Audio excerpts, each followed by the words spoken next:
This episode is dedicated to the founder of the game of basketball, Dr. James Naismith. This episode is brought to you in part by Alfred's House, the developer of this basketball.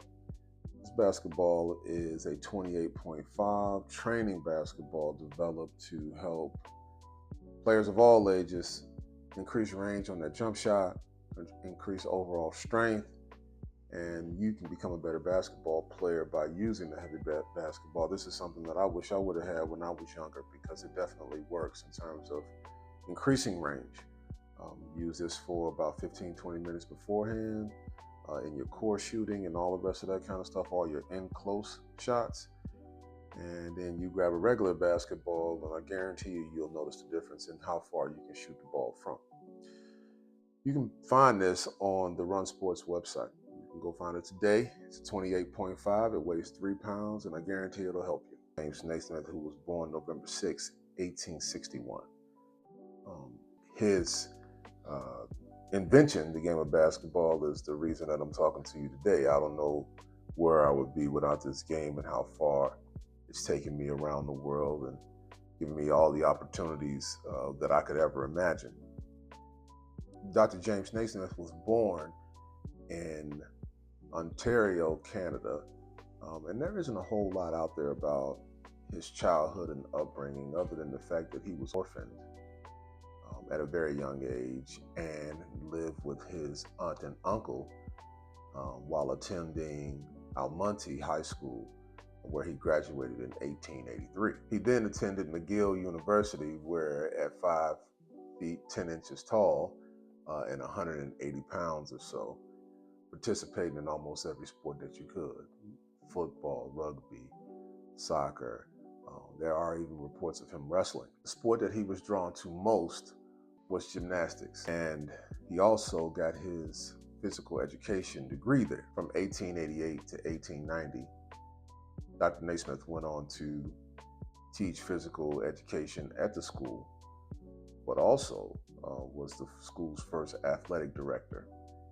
He then left to study at the YMCA, and this is where he developed the game of basketball. He was tasked by his director or boss to come up with a sport to be played in the wintertime. Dr. Naismith decided that it would have to be something that could be played in a small space and something that would not be as physical or as taxing on the body. So he grabbed a couple of peach buckets, nailed them up on both ends, and introduced this game that we now know as basketball, but the name itself was separate when he initially came up with the game. The game had 13 original rules. Those original rules still stand today. In December 1891, the first official basketball game was played. It was a 9-on-9 event that went by those 13 rules that we were just talking about. By 1892, the game had gained some popularity and was featured as the new game in some publications. I'm not quite sure that he thought it was going to turn into that, but it did. And before you know it, he had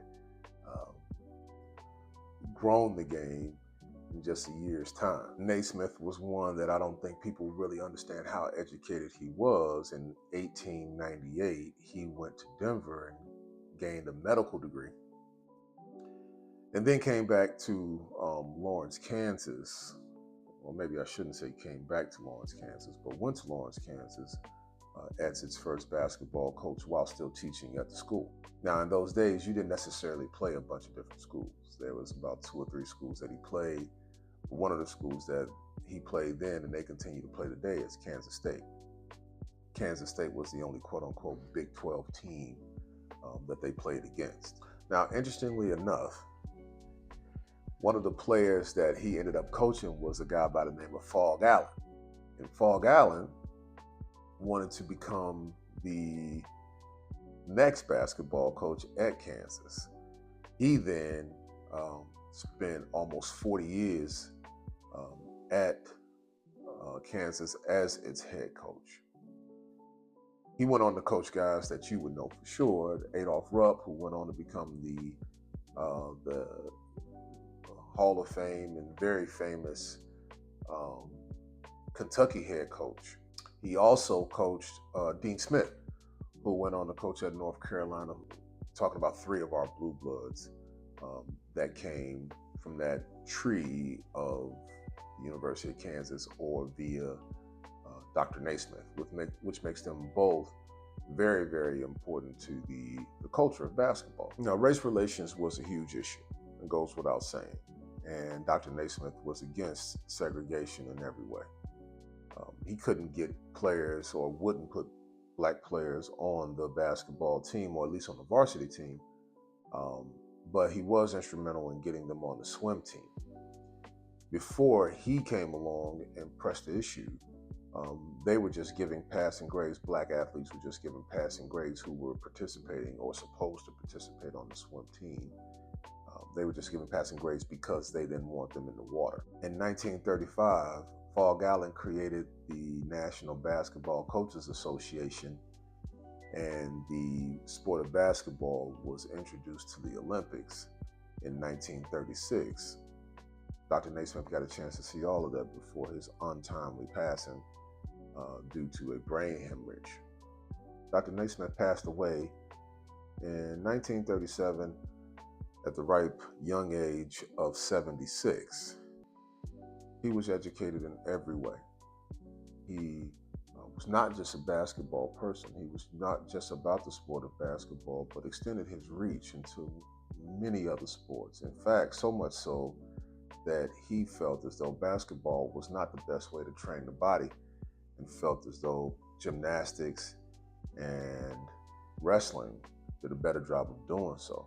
But it would be interesting to see whether or not he would be okay with the idea of the game being, I want to say, exploited the way it is now.